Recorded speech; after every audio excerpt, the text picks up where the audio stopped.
Bismillah. Assalamualaikum warahmatullahi wabarakatuh. Bismillah, alhamdulillah, wassalatu wassalamu ala rasulillah Sayyidina Muhammad wa Abdillah wa ala alihi wa sahbihi wa man wala wa la hawla wa la quwwata illa billah. Allahumma salli ala Sayyidina Muhammadin wa ala alihi wa sahbihi ajma'in, amma ba'd.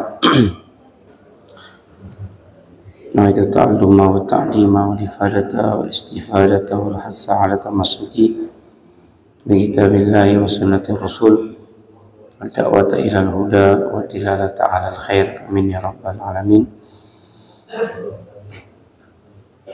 Alhamdulillah, dan syukur kehadirat Allah Subhanahu wa taala atas nikmat yang Allah Subhanahu wa taala limpahkan kepada kita, terutama nikmatul Islam, iman dan sehat wal afiah.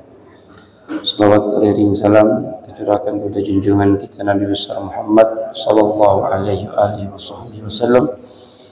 Mudah-mudahan kita menjadi pengikut beliau sampai ke nanti akhir zaman, dapat syafaat beliau, pertolongan beliau, dan dimasukkan ke dalam surga bersama beliau. Amin ya rabbal alamin. Melanjutkan pelajaran kita dari kitab Safinatun Najah. Kita berada di penghujung, sedikit menyelesaikan tentang arkanus sholat, penghujung daripada bab sholat, yaitu as-salam, penutup daripada rukun sholat. Sedikit kita ulangi bahwasanya salam yang kita ucapkan yaitu dengan mengucapkan kalimat assalamualaikum,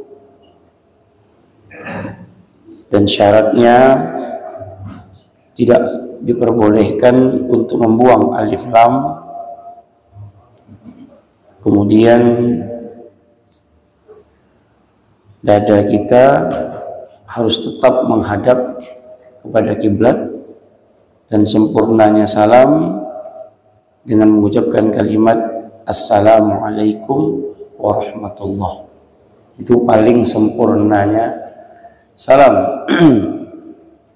Adapun menambahnya wabarakatuh, ini sekedar pengulangan saja. Adapun penambahan dengan wabarakatuh, sepakat daripada jumhurul ulama, baik itu dari kalangan ashabus syafi'iyah, tidak disunnahkan untuk menambah wabarakatuh, kecuali ada pendapat yang memperbolehkan, yaitu pendapat Ibn Hajar dengan menambahkan kalimat wabarakatuh, akan tetapi itu khusus untuk sholatul janazah. Itu minggu kemarin. Kemudian terakhir rukun salam yang ke-13, yaitu at-tartib. Tertib ini merujuk kepada sabda Nabi sallallahu alaihi wasallam, "Shallu kama ra'aitumuni usolli." Salatlah sebagaimana kalian melihat aku salat. Kalau ruku, tidak boleh sujud dulu baru ruku. Tidak boleh salat tersebut tidak menggunakan takbir. Maka salat diawali dengan takbir, kemudian diakhiri dengan salam. Jangan dibolak-balik. Itu makna daripada tertib di dalam salat, merujuk pada hadis Nabi sallallahu alaihi wasallam. Karena hadis sallu kama ra'aitumuni usolli ini hadis yang langsung perintah Nabi, dan bagaimana sahabat-sahabat Nabi sallallahu alaihi wasallam salat di belakang beliau. Jadi posisinya kita mendengarkan cerita daripada sahabat yang langsung melihat Rasulullah sallallahu alaihi wasallam. Jadi bukan karangan kita sendiri, tapi salatnya kita, gerakannya kita sesuai dengan apa yang dilihat oleh para sahabat dan diperintahkan oleh Nabi. Jadi takbirnya kita takbirnya Nabi. Bacaannya kita, bacaan Nabi. Rukuknya kita, rukuknya Nabi. Bacaannya pun, bacaan Nabi. Jadi serempak, sama. Kalaupun tidak terlalu sama, tapi mirip betul dan tidak terlalu berjauh. Bedanya sangat bedanya sangatlah jauh. Contoh, misalkan takbir. Takbir, mengangkat takbir saja. Ini yang sudah kita pelajari dari rukun sholat, agar kita sama semuanya, takbir. Mengangkat takbir cuma 2 hadis yang sangat sahih, yaitu di sini ke telinga, kemudian yang hadis yang kedua yaitu di dada. Nah, jadi kalau tidak ada di sini 2 ini, berarti takbirnya bukan takbirnya Nabi. Kan begitu? Kan takbir orang kan aneh-aneh. Ada yang mengangkat tangan dulu begini. Allah, karena Allah, kan enggak. Nabi dari bawah ke nanti kalau ada atas ke bawah, enggak usah bingung. Apa gitu mau bingung? Ingat saja, emang Nabi begitu. Kan gitu. Gampang. Kalau orang angkat takbir diputar dulu, Allah.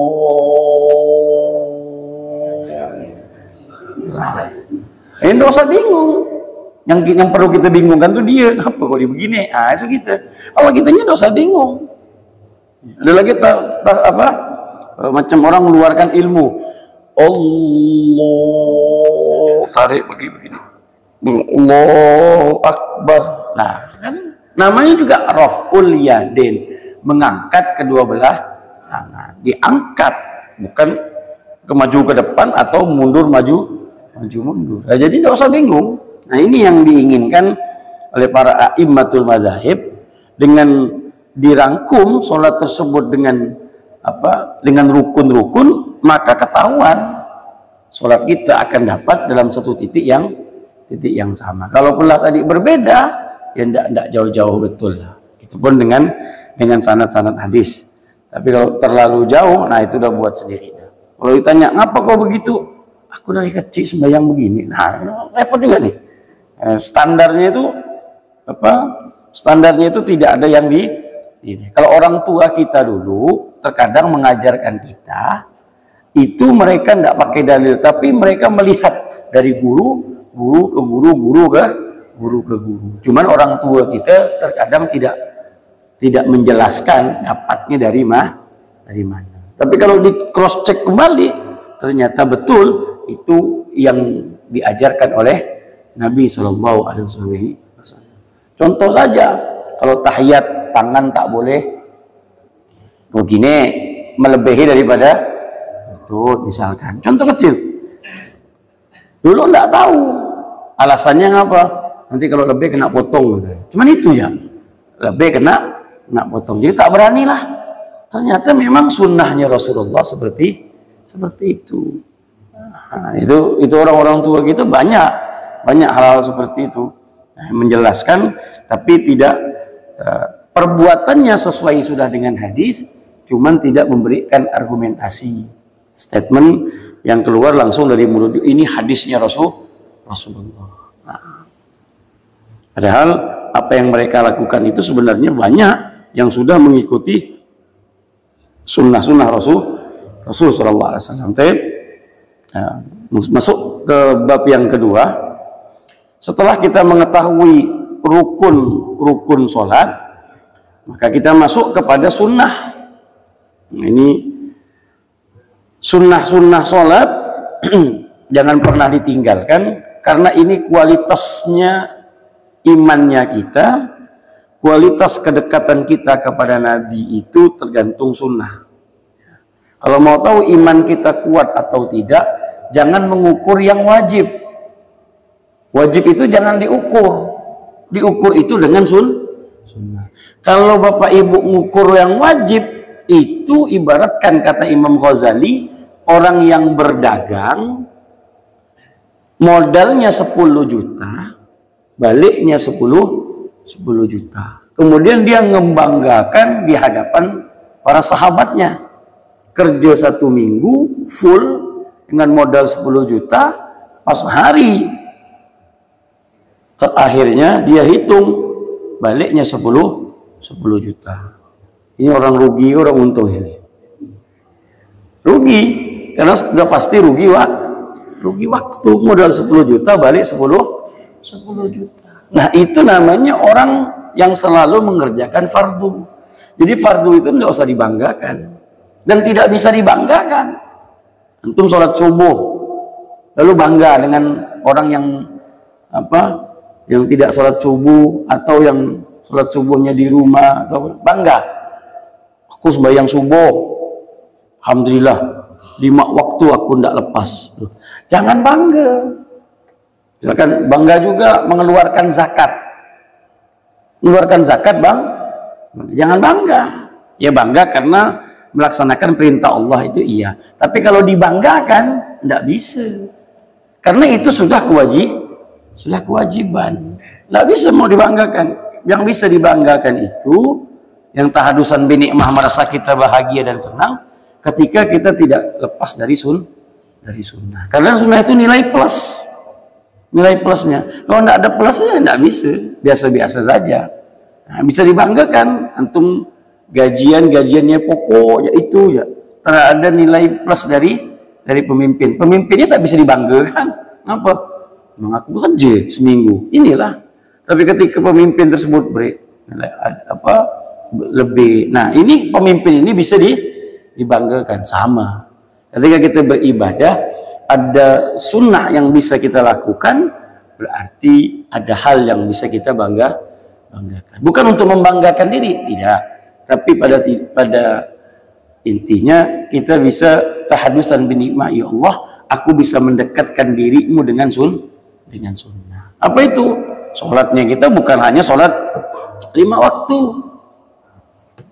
Sekarang sunnah-sunnahnya yang tidak ditinggalkan, isyraq, duha. Walaupun isyraq dan duha ini sebenarnya sama saja.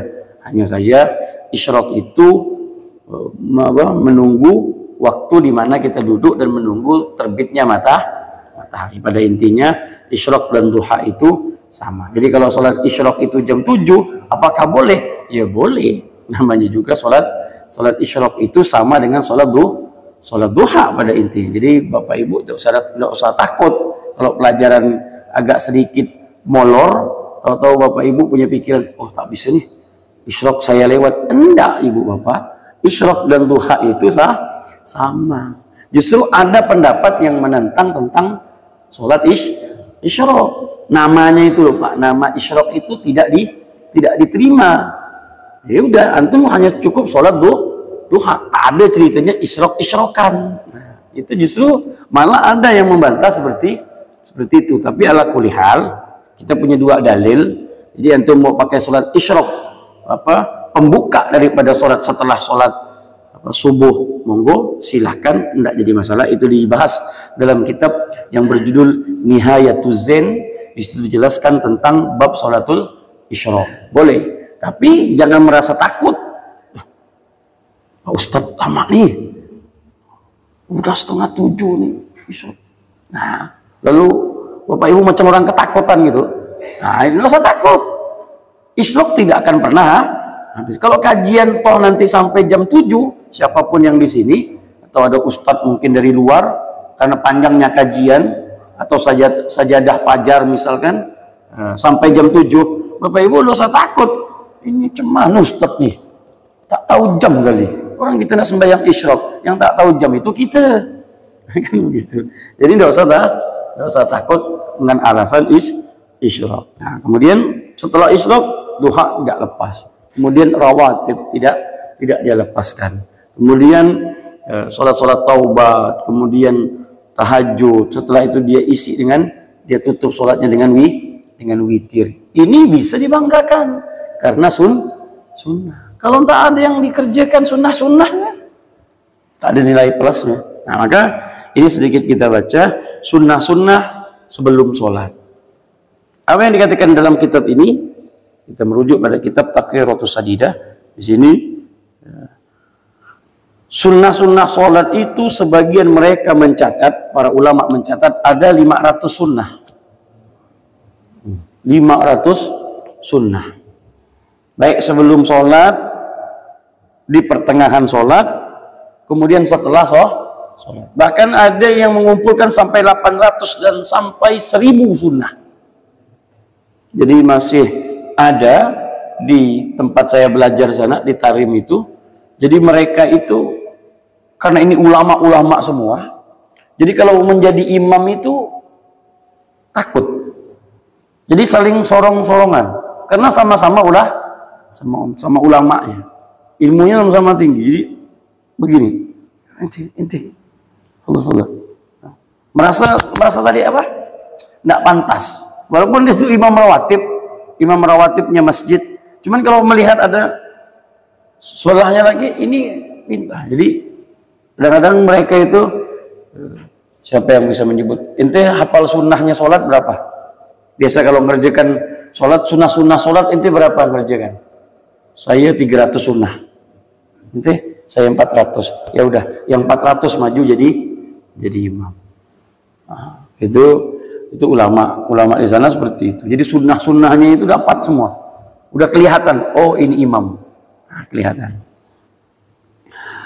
Wa fi fadliha qala Allah Ta'ala, kemudian orang-orang yang melaksanakan sunnah dipastikan dia melaksanakan yang wajib. Ya, dipastikan dengan melaksanakan yang wajib. Nah, kalau kata Habib Abdullah bin Husain bin Thahir, ya, wa ma hamamtu makruhan wala fa'altu bih. Aku tidak pernah berpikir untuk melakukan sesuatu yang makruh, terlintas pun tidak. Abdullah bin Husain bin Thahir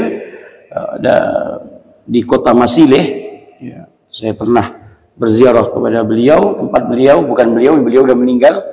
Rumahnya itu 3 kali masjid inilah, 2 kali masjid, 3 kali kalau masjid ini. Masjid At-Taqwa sana mungkin 2 kali. Sarwa 3 tingkat. Itu setiap tempat itu beliau sholat di pojok-pojoknya di rumahnya. Dan setiap tangga itu beliau mengkhatamkan Al-Quran. Kenapa? Agar rumah yang dia tempati kelak menjadi saksi di yaumil qiyamah. Nah, dalam kitab Fathul Mu'in itu kan, sholat itu, kalau sholat sunnah itu jangan pada satu tempat. Di tempat-tempat yang lain juga Bapak harus sholat, agar tempat yang kita sujud itu menjadi saksi. Kadang-kadang di sana, kadang-kadang di sana, kadang-kadang sana lagi, pindah lagi. Nah, itu sholat di rumah, nah, sholat sana lagi, di pojok-pojokan rumah, agar rumah kita menjadi saksi. Nah, Abi Abdullah bin Husain bin Thahir, asalkan jangan di kamar mandi ya Pak ya, pojokan kamar mandi pula nanti. Beliau mengatakan, aku tak terpikir untuk melakukan hal yang makruh. Jangankan untuk melakukannya, terpikir saja tidak. Kalau kita itu beda. Kalau kita tuh selalu mengentengkan, makruh. Nah, ini kalimat ini berbahaya. Makruh. Apa kata Habib Abdurrahman Segaf? Beliau mengatakan, Faqih Muqaddam Sani mengatakan, orang yang tahawun, orang yang udah biasa melalaikan, mengentengkan makruh, suatu saat dia akan mengentengkan sunnah. Apabila nanti dia telah mengentengkan sunnah, tidak menutup kemungkinan dia akan mengentengkan hal yang wajib. Jadi itu lama-lama sunnah nah, udah sampai di tingkatan ini, lama-lama dia katakan tidak apa-apa walaupun wajib kan bisa taubat, katanya. Dia terjerumus langsung begini nih. Nah, makanya kalau kita berbuat maksiat kepada Allah, jangan lihat maksiatnya besar atau kecil, tapi lihatlah kepada siapa orang itu bermaksiat. Saya kemarin habis diundang orang, lalu ada pertanyaannya begini, Ustadz boleh enggak tanya? Ada apa? Kita ini ngomongkan orang atau enggak ya, katanya. Apa tuh masalahnya apa? Kalau masalah pribadi jangan, enggak masalahnya agama. Jadi gini ceritanya, ada orang, dia itu perempuan, wanita, pakaiannya itu seksi terus, kehidupannya itu seksi, glamor, pokoknya tak pernah dipandang sembahyang lah. Nah, di akhir umurnya dia itu sakit. Kemudian dia ada dua pilihan. Dia itu pengen berobat ke Singapura atau dia pergi umroh. Duitnya itu. Kalau dia berobat ke Singapura, berobat bisa dengan duit dia. Ini duit dunia dan duit terakhir ini banyak duitnya. Bisa dia berobat ke Singapura. Tapi subhanallah, dia ini pilih untuk umroh. Baru kemarin. Nah, pas umroh kemarin meninggal dunia. Nah, jadi yang menjadi pertanyaan orang itu, jadi orang-orang kampung itu mengambil dalil, tosah bakal tuh pakai kudung ke apa, si Pulan tuh agak pakai kudung bagus gak mati ya kata dia. Jadi ngambilnya tuh ngambil yang salah, paham salah. Dia tidak pernah sembahyang, pakaiannya minim terus, tapi meninggalnya bagus. Ente belum tentu sembahyang terus ini terus, belum tentu meninggalnya seperti dia. Jadi di otak dia tuh tak apa-apa lah, pakaian minim, berbuat maksiat, nanti kalau matinya di Mekah pasti mati baik. Pertanyaannya, yang menjamin kita bakal mati di Mekah itu siapa? Nah, itu kan pertanyaan. Kita kan tidak tahu meninggalnya kita itu di mana. Wallahu a'lam. Mungkin meninggalnya kita, nauzubillah min dzalik, kalau lagi berbuat maksiat, mana kita tahu. Ya syukur-syukur alhamdulillah wanita itu meninggalnya di Mekah sana, lagi dalam keadaan itu pilihan Allah. Kalau kita mau ikut-ikut, belum tentu duit dia ada umroh, kan begitu. Nah, apalagi memastikan meninggalnya di sana, wallahu alam, tidak tahu. Itu kan bukan hanya itu sebenarnya. Kalau berkaca dengan ada satu hadis yang menceritakan tentang seorang pelacur pulang di tengah malam, kemudian dia melihat seekor anjing yang dalam keadaan haus, posisinya di bibir sumur, kelihatan lagi haus. Si perempuan malam tadi melihat ini anjing dalam keadaan haus, dia ambil air, kemudian dia ambil sepatunya, dia masukkan air tersebut di dalam sepatu, dia letakkan untuk anjing tersebut minum. Apa kata Rasulullah? Karena perbuatannya itu dia masuk surga. Maksud memahami hadis itu jangan tekstual. Kalau tekstual bahaya. Inilah ini memahami hadis tekstual nih. Jadi apa? Cari ya anjing lah besok lah katanya. Orang ngasih makan, pahamnya boleh. Ngasih makan anjing gak bisa masuk surga, ngasih minum anjing, apalagi ngasih minum itu paham, itu bagus. Nah, tapi jangan dipahami. Ya gampang masuk surga tuh. Kau buat maksiat ya tak apa-apa. Itu lacor ya gara-gara nasi air yang masuk surga, masa kita tak ada. Ini belum tentu. Nah, makanya kalau kata Athaillah As-Sakandari dalam kitabnya Al-Hikam, maka dia tasawufnya itu main. Kalau tasawuf itu tak main, bahaya. Jangan, kita tidak tahu di mana ridho Allah dan kita tidak tahu di mana murkanya Allah. Sekecil apapun kita berbuat taat, kalau di situ ada ridhonya Allah, walaupun kecil, mungkin gara-gara kita ngangkat sesuatu yang di jalan, mengganggu jalan, entah itu batu, entah itu duri, kita angkat, kita pinggirkan. Kita tidak tahu ternyata di situ ada ridhonya Allah. Imamul Ghazali ternyata ridhonya Allah yang beliau dapati apa karena ibadah? Tidak. Karangan kitabnya? Tidak. Ternyata apa? Ketika beliau tidur, tintanya itu dipinum oleh lalat. Ternyata apa? Ridhonya Allah terletak karena ngasih makan lalat lewat tinta. Jadi jangan pernah meremehkan suatu hal ibadah walaupun itu kecil. Dan sebaliknya, kata Imam Athaillah, jangan pula Anda mengentengkan kemaksiatan walaupun itu kecil. Mungkin di situ Allah Subhanahu wa taala menyimpan murkanya. Khabba Allah sih tapukkan, Allah sembunyikan murkanya tadi. Ternyata yang kita anggap itu suatu yang enteng, ternyata di situ letaknya murkanya Allah. Ya, jadi balance, tidak berani kita. Sekecil apapun kita lakukan, sekecil apapun maksiat kita hindari. Nah, disitulah para ulama-ulama menjaga dirinya di hadapan Allah Subhanahu wa taala. Kalau kata guru kami Habib bin Umar, saya ingat betul ucapan beliau, orang mukmin apabila bermaksiat kepada Allah Subhanahu wa taala, itu umpama seorang mukmin itu kalau ada lalat mau nempel di mukanya, dia akan tepes cepat dalam keadaan takut. Tapi kalau orang yang munafik, orang-orang yang tidak dekat dengan Allah, artinya sebesar apapun, sebesar gunung pun maksiat, dia tidak akan pernah merasa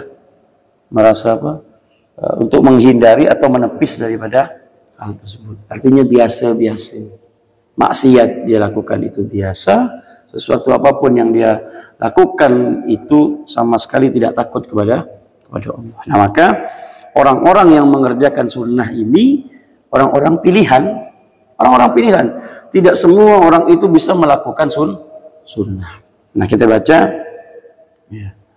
Tapi jangan sok paling sunnah, padahal dia tidak sunnah. Sok paling nyunnah sendiri ini. Nah, ini enggak juga. Tidak boleh. Ya, padahal dia sendiri banyak hal yang meninggalkan sunnah. Kemudian di sini dikatakan,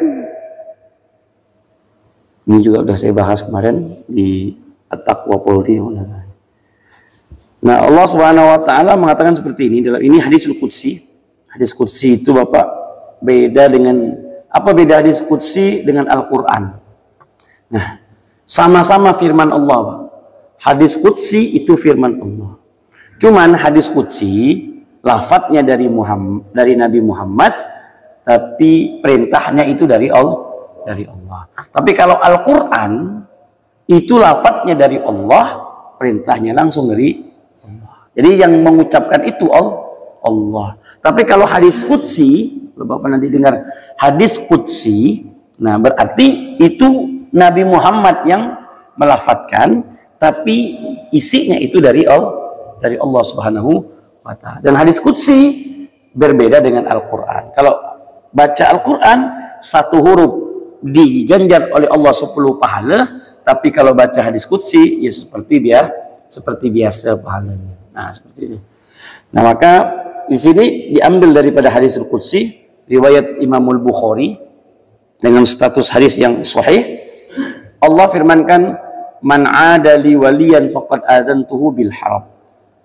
Siapa orang yang memusuhi wali-waliku, maka dia telah menyodorkan dirinya untuk aku perangi.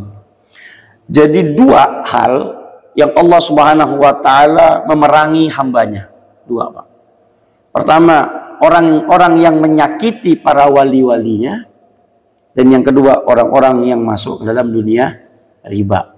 Itu orang-orang yang memerangi Allah Subhanahu wa taala. Makanya pertama Allah katakan, wali-waliku di atas muka bumi ini ada wali-waliku. Apa itu wali?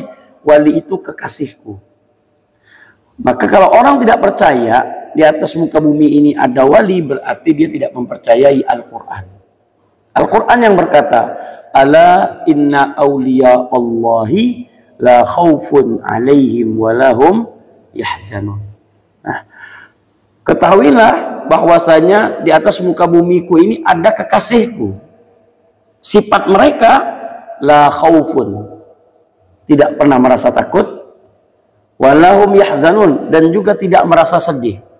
Makanya antum kalau misalkan pergi ziarah ke makam siapa? Dikatakan ke makam wali. Coba lihat profil hidupnya. Lihat profil hidupnya itu seperti apa?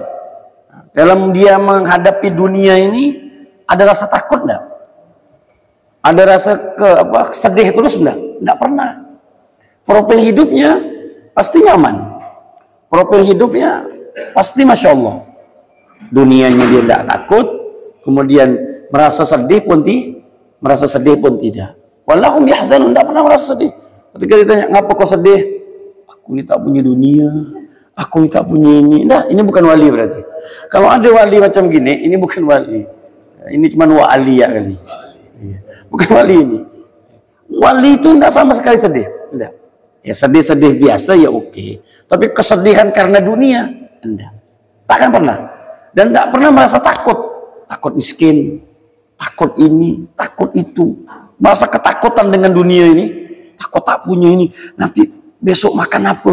Besok makan ini. Ini tidak ada standar wali macam begitu. Standar wali itu hidupnya tenang, anteng terus. Mesti kayak macam stabil gitu mandangnya. Walaupun mereka itu punya masalah, tapi mereka itu menapukkan, menyembunyikan masalah tersebut.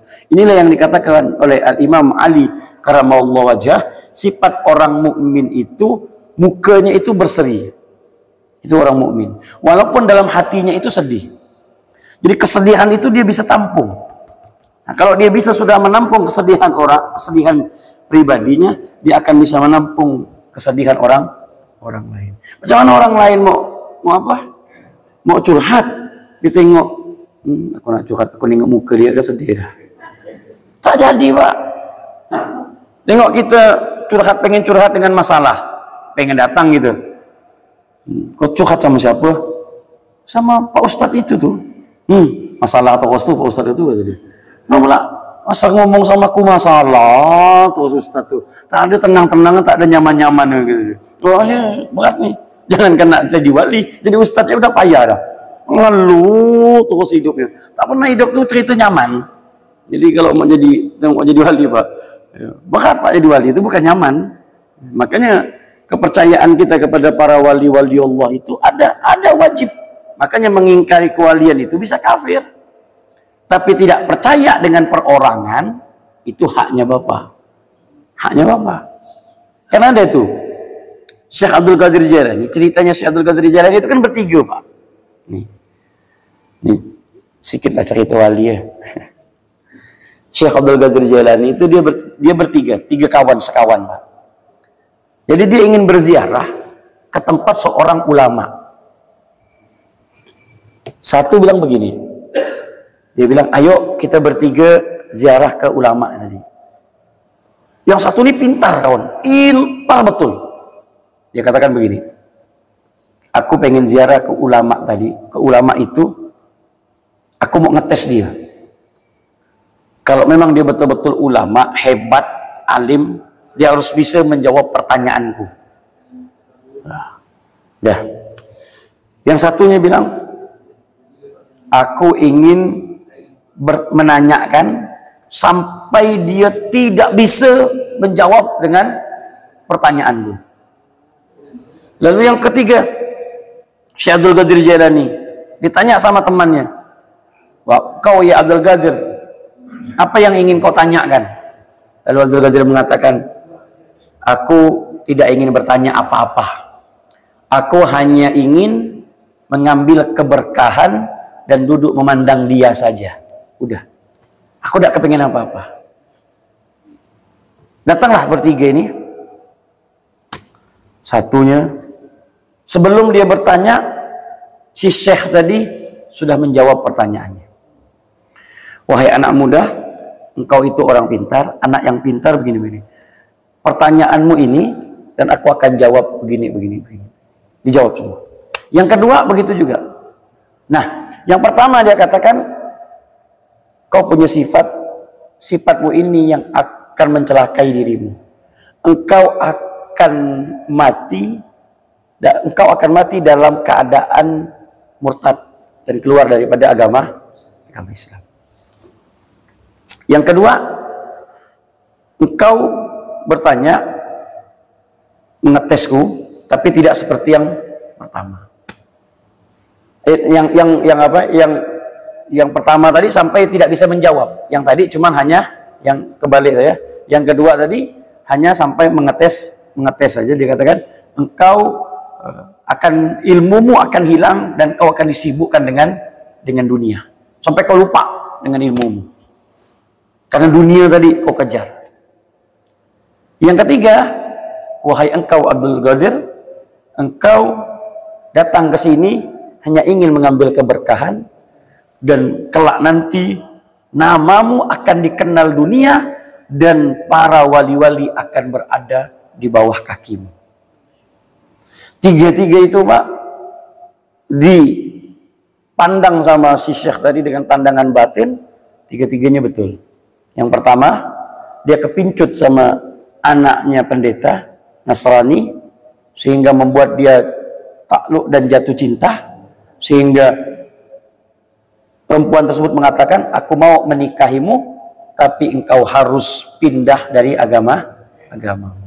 Cinta Pak, ilmu kan menghalangkan rasa cinta. Akhirnya apa?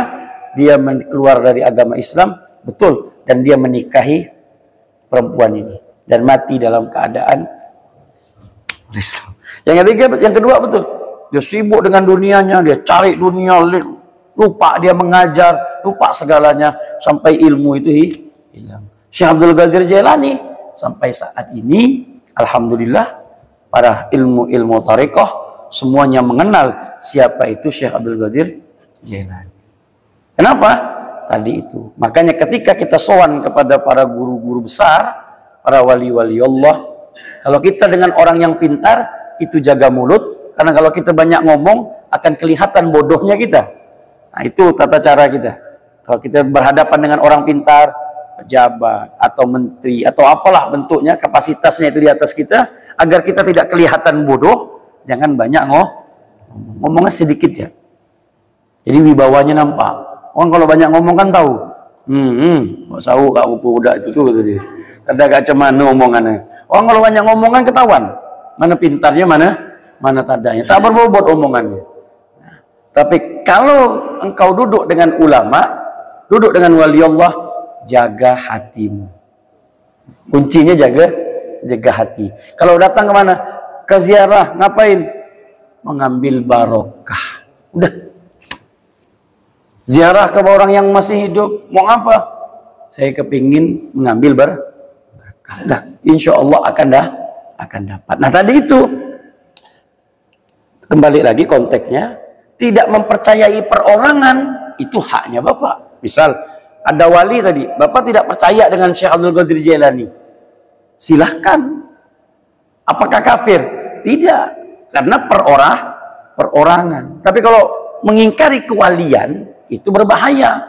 Tapi hati-hati, kalau memang Syekh Abdul Qadir Jailani itu betul wali, maka Bapak ditakutkan, diharamkan keberkahan beliau. Nah, mau macam orang tadi itulah. Nah, jadi kalau percaya, ya percaya saja.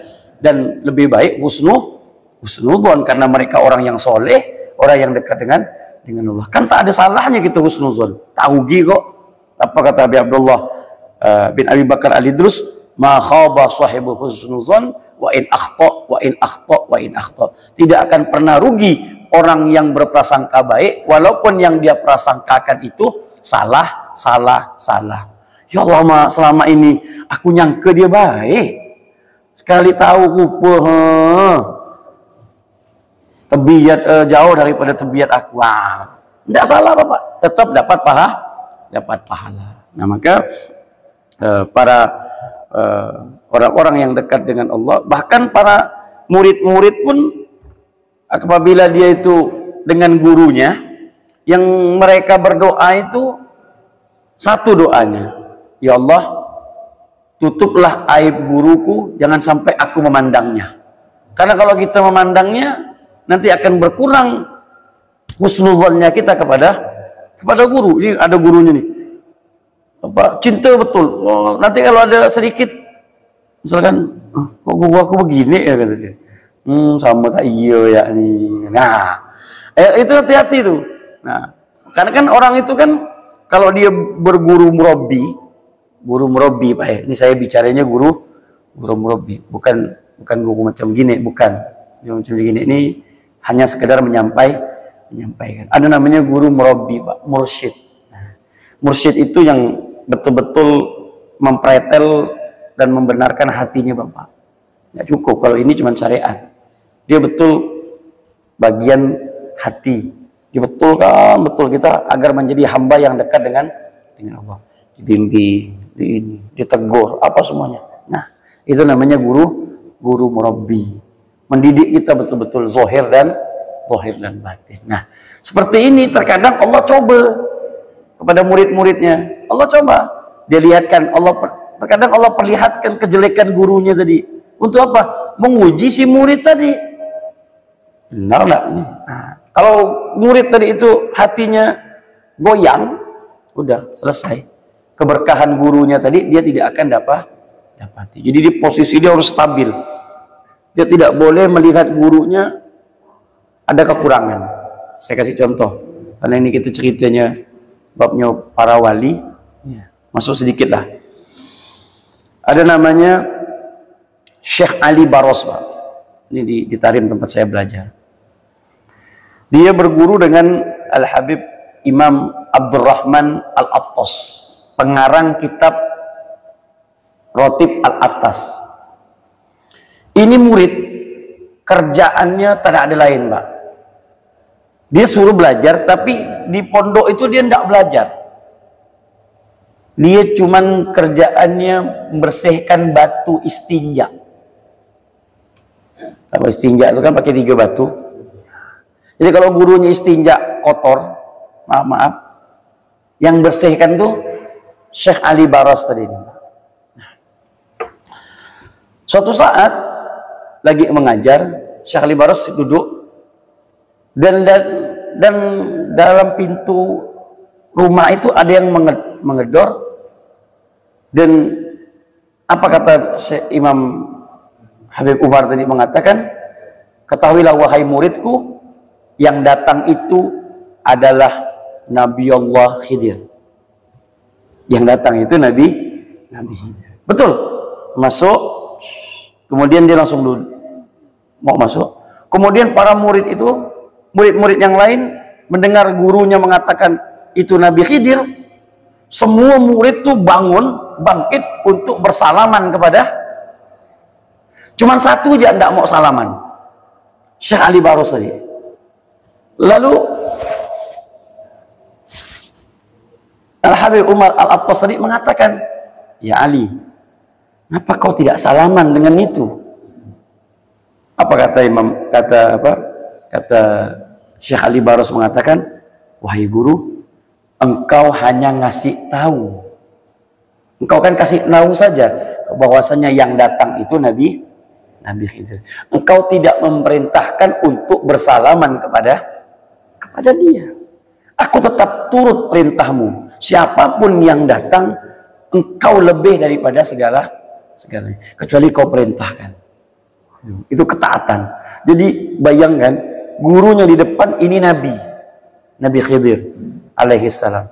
Tidak membuat dia goyah dengan kedatangan seorang nabi. Kan ada, Pak.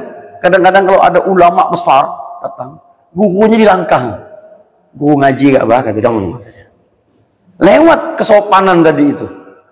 Nah, ini tak dapat berkah. Dia ingin ngagak yang besar tadi, tapi dia lupakan yang apa kata Syekh Ali Baros mengatakan dalam akhir umurnya, dia katakan, orang yang membacakan Fatihah untukku apabila tidak menyertai muridku ini, Syekh Ali Baros, maka Fatihahnya aku tidak terima. Makanya dalam Rotibul Attas, kalau nanti Bapak Ibu baca, ada namanya Rotibul Attas, ada Rotibul Haddad, ada Rotibul Attas. Nah, Rotib Attas itu nanti ada Fatihahnya. Kalau orang Fatihah Al-Imam Al-Habib Umar bin Abdurrahman Al-Attas, dia pasti akan menyebut Syekh Ali Baros. Itu ucapan gurunya. Kalau tidak menyertai muridku ini, aku tak akan terima Fatihahnya. Keberkahan tadi. Tidak belajar, Pak. Terakhir dia bingung. Lalu dia belajar kitab Imam Al-Ghazali Bidayatul Hidayah. Baru sampai mukaddimah, pendahuluan. Lalu gurunya bilang, ya Ali, saat ini juga kau pulang ke kampung Shibam. Saya ke sana sudah, Pak. Ya. Lalu dia itu bingung. Ya Allah, apa yang ingin saya ajarkan wahai guru? Saya di sini ini cuman nyuci batu istinja. Kata gurunya, engkau pulang. Umatmu sudah menunggu di sana. Tambah pusing. Ya Allah, kalau nanti bertanya tentang hukum, apa yang nak aku jawab? Bingung. Tapi karena ini perintah guru, ahlan wa sahlan udah balik. Baru belajarnya baru berapa lembah? Kan ini perintah guru, balik. Pagi Pak, balik. Balik di sana, subhanallah. Duduk dia mengajar dalam keadaan bingung, tapi subhanallah lisannya itu seperti ada yang menggerakkan, menjawab semuanya sampai dia jadi mufti, jadi orang hebat di kota itu. Sampai sekarang makomnya besar, diziarahi oleh dan terkenal. Tak boleh jawab, cuman khidmah sama, jangan nyontoh, gitu. Oh udahlah, macam saya Ali Baros ya lah gitu. Ini bakat Pak. Itu bergurunya kepada siapa? Kalau bergurunya sama wali sih nyaman, kan begitu. Nah maka Bapak Ibu yang dirahmati Allah Subhanahu Wa Taala, kembali lagi ini pendahuluan saja tentang sunnah-sunnah solat. Betapa orang-orang yang mendekatkan kepada Allah dengan sunnah, maka di sini Allah katakan, aku akan mencintainya. Tidak ada suatu hal ibadah yang bisa mencapai cintanya Allah tanpa sunnahnya Nabi Muhammad. Jadi pintunya itu ada pada Nabi Muhammad Sallallahu Alaihi Wasallam. Insyaallah minggu depan kita akan bahas hadis ini. Hadis ini adalah hadis qudsi, bagaimana Allah Subhanahu Wa Taala akan memberikan keistimewaan bagi mereka yang mendekati kepada Allah Subhanahu Wa Taala dengan sunnah. Wallahu a'lam bishawab. Silakan bebas saja pertanyaannya. Assalamualaikum warahmatullahi wabarakatuh. Masalah sholat takbir untuk sholat, Assalamualaikum warahmatullahi wabarakatuh. Ada pandangan ulama itu ada yang mengatakan pada akhir sholat bisa atau diperbolehkan mengucapkan Assalamualaikum warahmatullahi wabarakatuh. Apabila kita melaksanakan sebagai itu, apakah kita termasuk orang-orang berdosa atau mereka sah? Yang kedua, yaitu kenapa sholat bagi ada subuh saya dilarang, ya kan? Yang ketiga, apa kelebihan sholat qobliyah, ya kan? Dan baik qobliyah subuh maupun qobliyah zuhur maupun qobliyah isya di rumah itu apakah lebih bermanfaat sekali daripada sholat qobliyah subuh atau qobliyah zuhur atau qobliyah isya?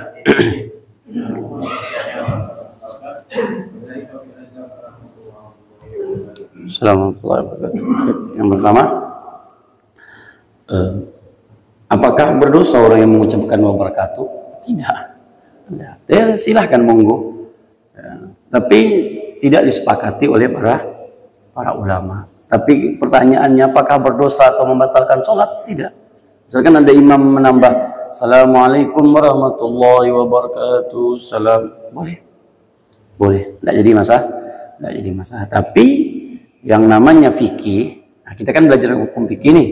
Fikih itu ada qaul mu'tamad, ada namanya ucapan pendapat ulama yang kuat, ada pendapat yang lemah. Nah ini kalau dalam kajian fikih kita harus terbiasa dengan ini Pak. Nah, namanya qaul, sebenarnya banyak Pak nanti istilah-istilah fikih itu banyak.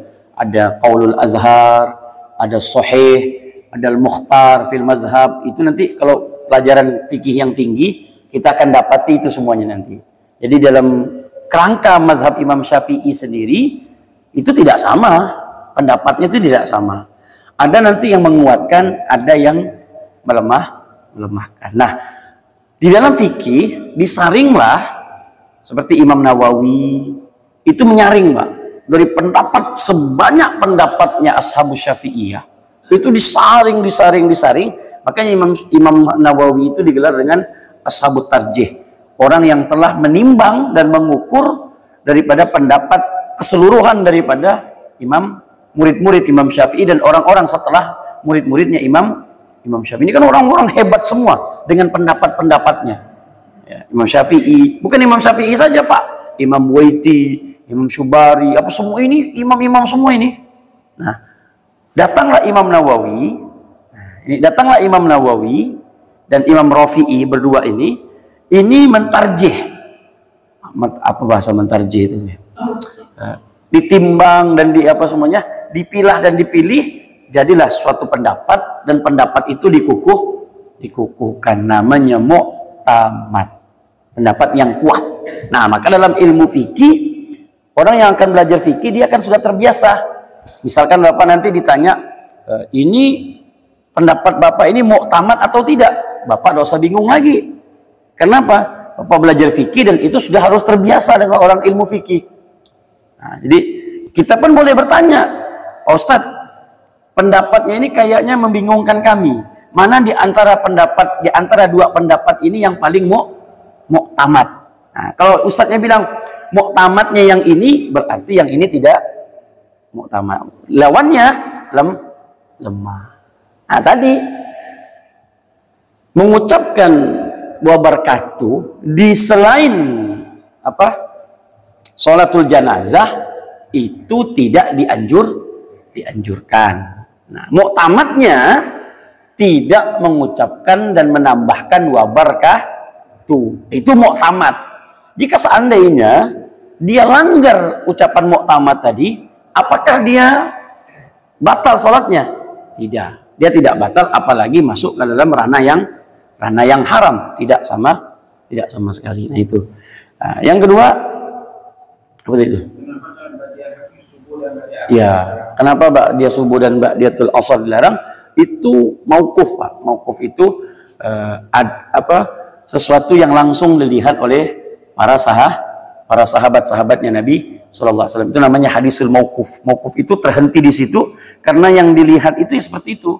Seperti ngapa salat zuhur diam dan salat asar, salat subuh dan tiga salat bersuara, dua salat diam. Nah, itu namanya mauquf. Itulah yang dipandang oleh para sahabat. Nah, jadi hadisnya mauquf, dia terhenti di situ. Itu yang dilakukan oleh para sahabat Nabi Shallallahu Alaihi Wasallam. Jadi apa yang dilihat Nabi Shallallahu Alaihi Wasallam memerintahkan dia tidak ada sholat subuh setelah tidak ada ba'diyah setelah subuh dan tidak ada ba'diyah setelah asar. Dan sahabat tidak pernah melihat Nabi sholat setelah subuh. Yang ada Nabi menunggu, mengajak beribadah, mengajak zikir, kemudian terbit matahari baru Nabi sholat. Nah, itu dilihat oleh para sahabat. Nah, itulah yang langsung dijadikan hadis oleh para sahabat Nabi Shallallahu Alaihi Wasallam. Nah, yang ketiga, fadilahnya ya, kelebihan, masya Allah Pak, kelebihannya qabliyah satu saja. Qabliyah itu subuh saja, orang yang melakukan qabliyah subuh, raka'atal fajri khairun minad dunya wa ma fiha. 2 rakaat salat fajar itu lebih baik daripada dunia dan seisinya. Jadi kalau sebelum subuh itu Bapak salat qabliyah atau salat fajar sama Pak, qabliyah dan fajar itu sama. Mau niatnya usolli sunatal fajar boleh, atau niatnya usolli qabliyat subuh juga boleh. Nah, ini dua-duanya boleh. Nah, ini yang dikatakan oleh Nabi, rak'atal fajri khairun minad dunya wa ma fiha. 2 rakaat sebelum salat fajar itu melebihi daripada dunia dan seisinya, pahalanya Pak. Jadi dunia dan seisinya ini Pak, isinya apa? Emas, perak, apa semuanya, intan, berlian, tidak ada apa-apanya dibandingkan sholat 2 rakaat. Jadi orang yang sholat sunnah 2 rakaat sebelum sholat subuh itu orang yang paling kaya, karena dia telah memiliki dunia dan seisinya. Belum lagi yang lainnya, masya Allah. Ya. Di rumah, baik. Ini ada juga pembahasannya. Sholat qabliyah, ya, kalau qabliyah kemungkinan di rumah bisa, ya syukur alhamdulillah. Tapi kan nanti ada tahiyatul masjid berarti yang dilakukan. Nah, artinya boleh, sangat dianjurkan untuk melakukan sholat sunnah itu di rumah. Apa kata Nabi? Sallu sholatlah kalian di rumah kecuali maktubah, kecuali sholat 5 waktu. Jadi sholat sunnah itu memang disunahkan di rumah. Sunnahnya karena apa? Nabi mengatakan la taj'alu buyutakum maqabira. Jangan jadikan rumahmu itu seperti kuburan yang tak pernah disolati. Jadi jadikan rumahmu itu, kecuali nanti ada hadis yang mengikat seperti kita ini diikat, Pak. Ini kajian kita ini diikat. Karena Nabi mengatakan orang yang sholat subuh kemudian berzikir, taklim atau apalah bentuknya, tidak berbicara tentang dunia, kemudian menunggu terbitnya matahari, kemudian dia sholat 2 rakaat. Nah ini kan wala yatakallamu bikalamin ajnabi. Dia tidak berbicara tentang dunia, maka pahalanya setelah dia sholat 2 rakaat, pahalanya sama dengan orang yang pergi haji dan umroh. Sempurna. Nah jadi itu diikat. Nah, jadi kita setelah ini ya sholat langsung sholat. Karena mengapa? Kalau balik ke rumah takutnya nanti di luar sudah bercerita tentang dunia, dia diputus dengan ucapan dunia. Ah ini tidak diputus, ya sudah, habis ini kita langsung sholat. Ah ini udah pas dah nih. Kita langsung sholat. Wallahu a'lam bishawab. Subhanakallahumma wa bihamdika. Apa sih? Belum. Itu siap. Terakhir.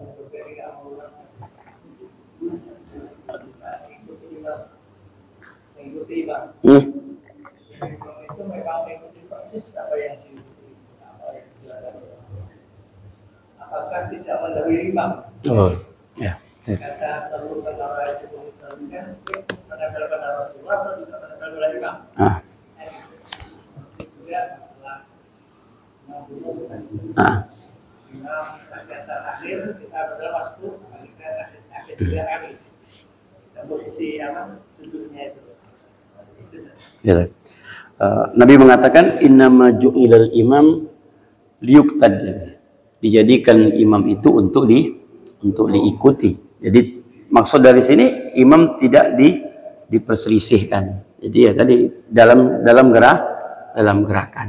Jadi kalau imam ya ruku ya kita ruku, imam sujud ya sujud. Tapi bukan kita mengikuti imamnya itu enggak. Jadi kalau imam misalkan tadi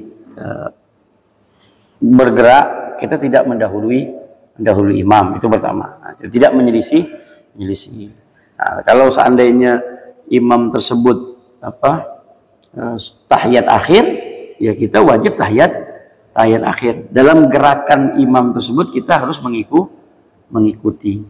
Nah, tapi apakah dia sampai kepada titik kewajiban? Ada kalanya wajib, ada yang tidak. Nah, kalau misalkan tadi dia masbuk, ya dia wajib untuk mengikuti imam. Tapi kalau seandainya babnya itu sunnah, dia tidak juga. Seperti misalkan yang di belakangnya tidak kunut, ya dia mempertahankan untuk dia tidak kunut. Dia cuma berdiri tapi diam. Dia tidak ingin membaca. Ya tidak jadi masalah, karena dia tidak ta'arud, dia tidak bertentangan dengan sesuatu hal yang wajib. Jadi tidak bisa diambil langsung, itu tak kunut berarti tidak ikut imam, berarti sholatnya tidak sah. Nah. Jadi boleh-boleh saja dalam sesuatu hal yang sunnah, dia tidak berselisih, tidak sepakat dengan tapi yang wajib dia sepakat. Hanya satu sunnah yang wajib dia ikuti sebagai seorang makmum. Apa itu? Apabila imam sujud sahwi, maka dia wajib untuk mengikuti sunnah. Cuman itu. Misal imam tadi lupa, dia sujud sahwi, kemudian makmum bilang enggak, yang lupa dia aku pula yang sujud. Dia tetap wajib untuk mengikuti imam. Nah di sini dia wajib. Satu sunnah ini yang wajib diikuti. Tapi kalau yang lain terserah, dia tidak mau mengikuti juga tidak apa-apa. Misalkan imamnya Syafi'i, kemudian makmumnya Imam Malik, bagi dia ada sunnah-sunnah yang diterapkan di dalam mazhab. Begitu. Jadi tidak semuanya dia harus mengikuti imam dalam hal tapi kalau dalam hal yang wajib dia mengikuti. Perselisihan diantaranya apa? Takbir. Dia tidak boleh takbir sebelum imam bertakbir terlebih dahulu. Dia tidak boleh salam kecuali salamnya imam terlebih dahulu. Allah alam. Itu makna imam itu untuk diikuti. Tapi adapun gerakan gerak-geriknya, ya karena tidak semua imam mengikuti gerak-geriknya Nabi Muhammad. Kalau misalkan dia betul-betul kita yakini ini seorang guru yang betul-betul mengikuti gerak-geriknya Nabi Muhammad, sallu kama ra'aitumuni usolli, ya gampang kita. Berarti kita selama ini sholat yakin mengikuti Nabi. Karena apa? Karena ini imam yakin dan tahu betul bagaimana gerak-geriknya Nabi Muhammad. Tapi kalau kita lihat membingungkan juga, ya udah. Apa yang kita baca, yang kita pelajari itu lebih baik tanpa menyalahkan imam tersebut. Wallahu a'lam bishawab. Subhanakallahumma wa bihamdika asyhadu an la ilaha illa anta astaghfiruka wa atubu ilaik. Alhamdulillahirabbil